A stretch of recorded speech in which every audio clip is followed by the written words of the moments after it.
Hey folks, it's Mr. Fly here, hope you're well. Out and about on this glorious day, once again on the 2021 Tiger 850 Sport from Triumph. A bike that I've been riding now for the last 2 weeks, so I've been getting to know it as well as I possibly can. So in this video I'm going to bring you my in-depth review, which is going to give you all the lessons I've learned about the bike. Not only the good stuff, but the bad things too. No bike is perfect, there are one or two little things about this bike that I'm not so keen on. So if you're interested in the Triumph Tiger 850 Sport, stick around and stay tuned, this video is for you.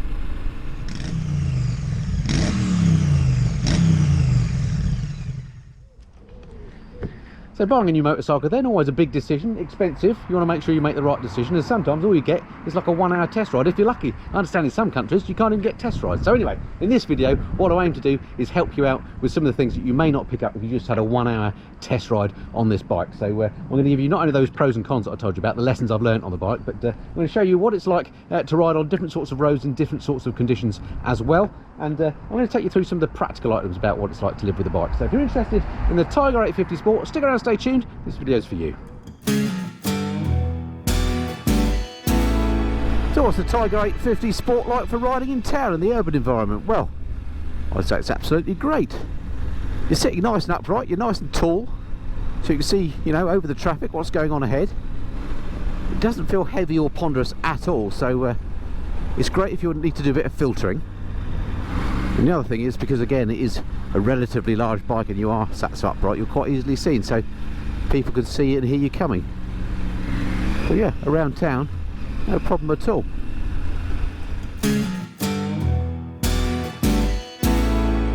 Okay, so one of the things I like to do on these more in-depth reviews is show you what the bike's like to ride at night. But before I do that, let me just show you what the lights on this are like during the day. So let's just bring it around here into the shade so you have a chance of seeing them. I'll leave the engine running. Okay, so this is with the engine running, all the lights are switched in the sort of off position if you like, and on the display there's nothing showing. So what you've got in that case is this situation. So this is basically the lights on dip. You see you've got this one light on and like an eyebrow affair. I hate having the one light on. When a bike's got two lights, I wish the two lights would come on. There are various reasons why only the one light comes on, I know all about those, but I personally prefer it with two lights on. Okay, so that's like that. So if you then turn this switch to what I would call dip position on, if you like, you then get a light come on, which I would infer means the lights are now switched on. In fact, what it means is the daylight running lights on. You've got this eyebrow which looks cool and is quite bright, but that's the only one you've got on. So to me that switch is the wrong way around. I've complained about this with Triumphs before. For me it would be the daylight running light would be on if the switch was in the back position, but there we go, it's not how it works. That's actually dip. Daylight running light is with it like that with the light on. Doesn't make sense to me. Anyway, and then the headlights themselves are on this switch here. You can flash them when the light is actually on full. You can flash them in the usual way like that, and then when you've got her on just normal dip, if you want to put the lights on full, you press the button once. I'm hoping you see the lights and the button, then they come on, press it again and they come off. Anyway, that's enough of that. Let's use the magic of YouTube and show you what she looks like at night.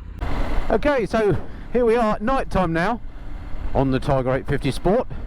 How does she fare? Well, I have to say the light's pretty good, even though it's got that bizarre switching situation in that the left hand switch now is in the back position and I'm on dipped headlights, and if I want to go to full beam I now press with my left hand trigger finger to full beam and up she goes.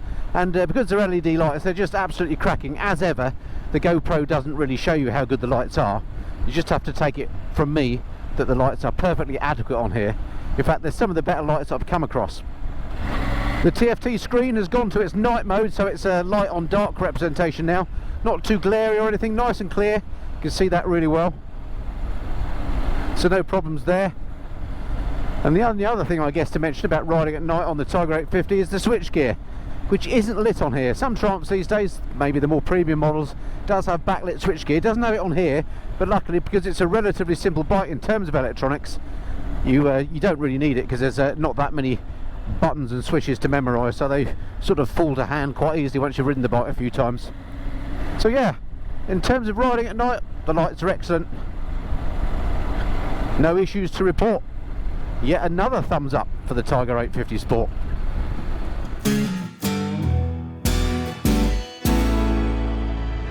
So normally in these in-depth reviews I give you a little section about what it's like to ride in the rain. Well, I've had this bike for 2 weeks here in springtime in Blighty, and it's been glorious weather the whole time I've had it, so I can't give you with any sort of definitive sense what it's like to actually ride the bike in the rain, but I can imagine there would be no issues with this. It comes with good quality Michelin Anarchy tyres. It's got 2 riding modes, including a rain mode, so you're protected electronically, as well of course as having ABS and traction control on it. Plus you've got pretty good protection off of this fairing, so I imagine it'll be pretty good in the rain, but that's just me guessing. I haven't actually ridden it in the rain, sorry about that. Okay, so what about off-roading, doing a little bit of light green laning on the Tiger 850 Sport? To do that, it does at least look like it's sort of an off-roady bike, and its more expensive brother, the Tiger 900, certainly comes in an off-road flavour. Well, let's find out. Here I am on a little local green lane. It's nothing too testing, I agree, but you know, it's got some pretty hefty ruts in here, which the suspension is soaking up a treat.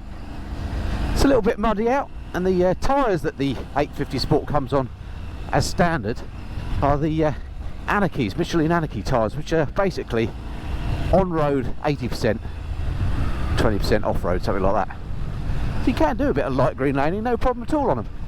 It would definitely be better if you want to do more green laning, then there's no doubt it would be better on something a bit more knobbly.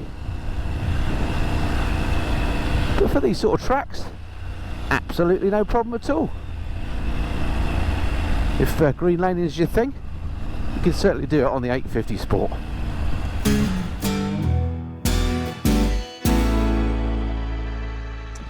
Alright, let's talk about some practical aspects of owning this motorcycle. And a few of the things that often come up that people wonder about the bike that you may not get to check out if you're doing a test ride on one of these, but I've got the chance to do so for you now. So first thing is, what are the valves like for pumping the tyres up? Has it got the angled ones or not? So I'm glad to say on here, look, we have got the angled valves. So pumping the tyres up, no issue. Check out the back as well, there we go. Bingo. And then the other thing I often talk about in this little segment of my in-depth reviews is what is the bike like to clean? Well, you might have noticed by the dirt on that back wheel, I haven't actually cleaned it. So I do apologise, Sharp. I can't actually tell you what it's like to clean because I haven't actually done it this one. I can't imagine it's any different to any other adventure bike. Quite a lot of scaffolding and stuff. You're going to probably have to like cleaning if you get one of these, particularly if you go off-road. Next thing people often ask about is what about lubing the chain? Is that going to be difficult? Well, I've already mentioned, well, I may have already mentioned, depending on how I edit this video together, that it doesn't have a centre stand as standard. So when it comes to lubing the chain, you're going to have to do it the old-fashioned way by lugging it about the driveway. The good news is the bike does feel quite nice and light. It's easy to move around, so lugging it about the driveway to lube the chain would not be a problem. Next up, sometimes people ask me, what's the horn like on the bike? I'm expecting this to be no different to most other bikes. Let's just turn her on. Horn, I'm glad to say, unlike some Hondas, is in the correct position. Let's give it a blast. Pretty shrill, and yeah, sounds nice and loud, but it's not like a freight train or anything, just a standard bike horn. So there we go, that's that. Another thing that comes up often is what's under the seat. So let me have a go at taking the seat off, and let's have a look under there.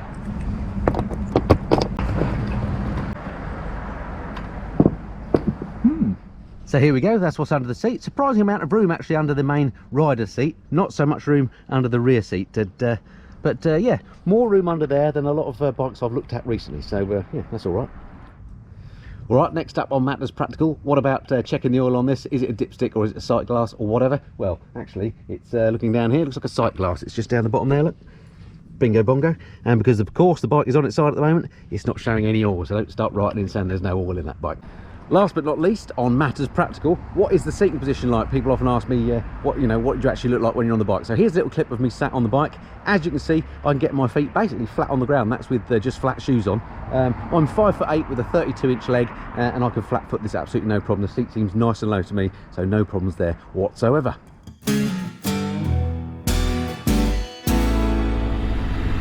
Okay, let's come to my favourite spot then for my now infamous lugging about test. This is the part of the review designed to test how easy it would be to live with a bike in terms of moving it around your garage, that sort of thing, and to see how tight the turning circle is. So let's just pop it in this standard car parking spot here at Great Missington train station and see how she does on this one. Right, stand down. There we go, fine. Alright, so first thing that strikes you, excellent grab handle at the back, easy to get hold of. So let's get her off the stand, see how she does. Feels nice and light to get off the stand as well, no problem there. Let's go full lock then. Round we go. I was halfway in that parking spot, don't forget. Round here, yeah, feeling nice and light actually. and up here pretty much into halfway along that parking spot. So there we go, that was from the middle of that one, 180 degrees into the middle of that one. Now I've done this test on lots of bikes here, and that is quite tight actually.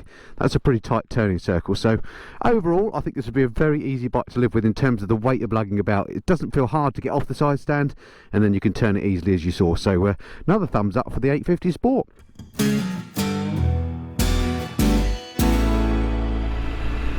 So how about taking the Tiger 850 Sport on tour then? Well, I think that's one of the things that this bike would absolutely excel at. It's a comfortable bike, the seat's comfy, so you could ride on it for hours, and you've got excellent weather protection off this big screen as well. Much better than it looks actually. I thought I'd get a bit of turbulent air around the sides and the top, but at 5'8", all the turbulence goes over the top of my head, so nice bit of protection from the bike. And then when you get to where you're going, great fun to chuck around because it's nice and light. On top of all that, you can get full luggage for the bike, panniers and top box, for about 1,300 quid. So luggage no issue on the bike as well. So as far as going on tour on the Tiger 850 Sport, why not? Perfect bike for that.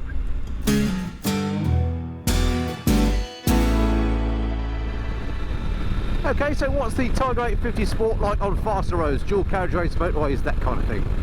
Well, here I am on my local stretch of dual carriageway doing just an indicated 74 miles an hour, and I can tell you, doing pretty well. This screen actually provides a lot more protection than you would think. I've got it in its uppermost setting. It's very easy to adjust with this here, but let's have it in the uppermost setting. The wind is going right over my head, no buffet whatsoever, and I'm not feeling loads of vibration or anything like that either. One of the comments I had before when I rode the Tiger 900 was, what's it like for vibration and vibes? Well, I have to say, nothing to report. I'm quite sensitive to that sort of thing on bikes, and no, the 850 absolutely fine. And it's got bags of power for overtakes and stuff.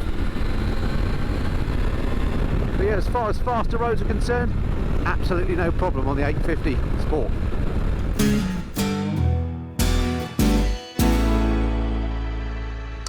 So at the start of the video I said I'll give you the pros and the cons of the bike, the things I've learnt about the bike, not just the good things but the bad things too. So there are one or two things about the bike that I don't like. As ever, I've written them down. Let's go through the negatives list now. So the first thing that struck me was it doesn't have a centre stand on the bike as standard. Just the fittings for where it should be. So no great surprise, I guess, because they are trying to save money on this bike. So it doesn't come with a centre stand.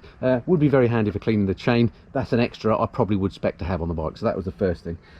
Next thing, I think just calling it an 850 Sport degrades the bike somewhat. I think that you know, it's got the same engine as the 900. Maybe they should have called it the 900 Sport. I don't know, but I think the fact that it's called an 850 Sport may degrade it a little bit. And yeah, I just think from a marketing perspective that may have been a negative thing. But I mean, at the end of the day, it makes a difference to the actual bike, of course. Right, next thing, I'm not particularly keen on the TFT on here. It's got a fairly small TFT, as I mentioned before, and it's luckily it is better than the one that's fitted on the I think the Big Scrambler and the Rocket 3, and what else has got a TFT I don't like. I think the Bobber TFT isn't too good either. Strike that, not the Bobber TFT. That doesn't have a TFT, does it? It has the big single analog dial. I mean the TFT that's on the Street Triple. Not so keen on that. The original TFT that's on the Street Triples. Anyway, back to what I was saying. So it's not the worst that Triumph have come up with, but by any means. But let me just show you it if I turn her on.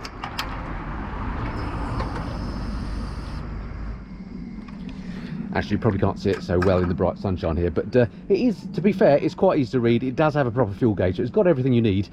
It's a 5-inch TFT on here. The Tiger 900, I think, has a 7-inch one. That's one of the things that they've differentiated the bikes with. But just generally, I'm not a massive fan of TFTs. That's not one of Triumph's best ones, I have to say. All right, next on the list, he says, picking it up off the floor.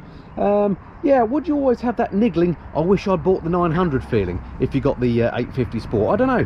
I once bought a TVR Chimera. I got the 4-litre one, and I loved that car, but in the back of my mind I was always thinking, should I have got the 5-litre version? So I wonder if you'd have the same feeling if you got this. I don't know, may not be important to you, but it's just something that struck me in the back of my mind. Next up, oh, joystick controller pane. Again, I've talked about this quite a bit on other Triumphs as well. The little joystick control here, which controls the various features and functions. I just find that a little bit fiddly to use in practice. I prefer the setup where they've got 4 buttons on, say, the Triumph Trident. I wish they'd done that on here. It's probably going to be cheaper or no more expensive to make, and certainly is easier to use, I think.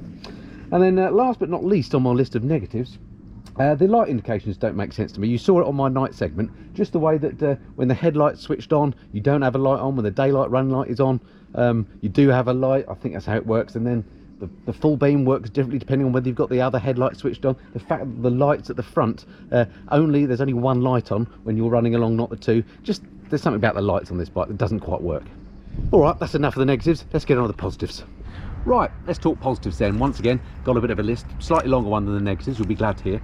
Okay, first thing I've noted here, the Michelin Anarchy tyres are good for light off-road. So this is a bike, because of its lightweight and friendly handling characteristics, if you want to do a bit of light green laning, you could do so on this as stock. You don't have to buy yourself some new tyres. So yeah, the Anarchy is pretty good. They've got this sort of tread pattern, which I reckon is about 85% on-road, 15% off-road. But if you're just doing the occasional green lane, absolutely fine for that. So that was the first thing.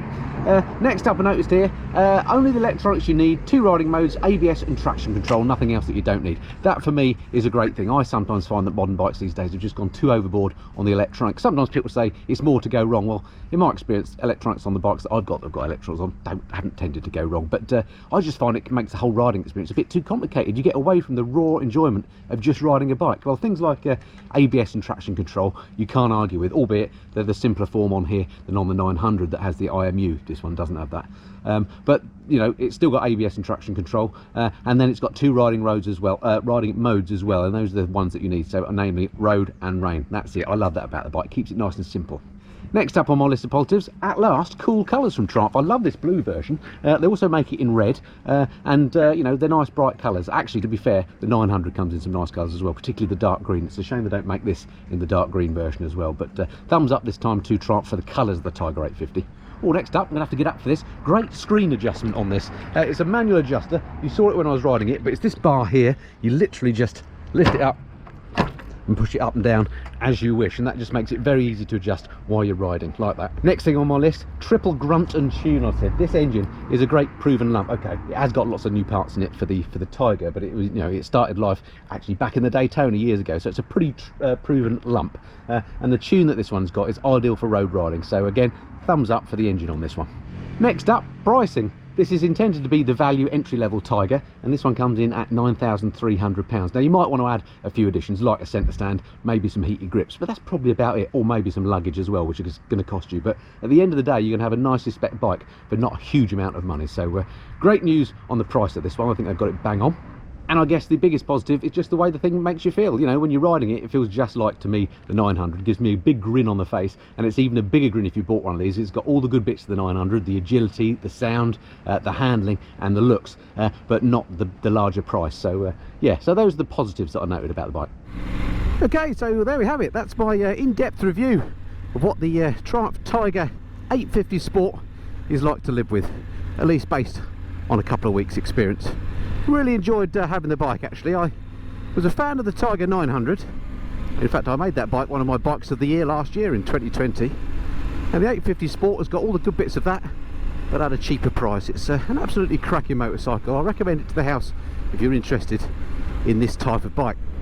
I must say huge thanks to Triumph UK for lending me the bike once again, and also thanks to you for watching. If you've enjoyed the video, do hit that like button, and if you've not done so already, it'd be great if you hit the subscribe button. That way I can see you in the next video. Alright, until then, this has been the Mist and Flyer. Cheerio.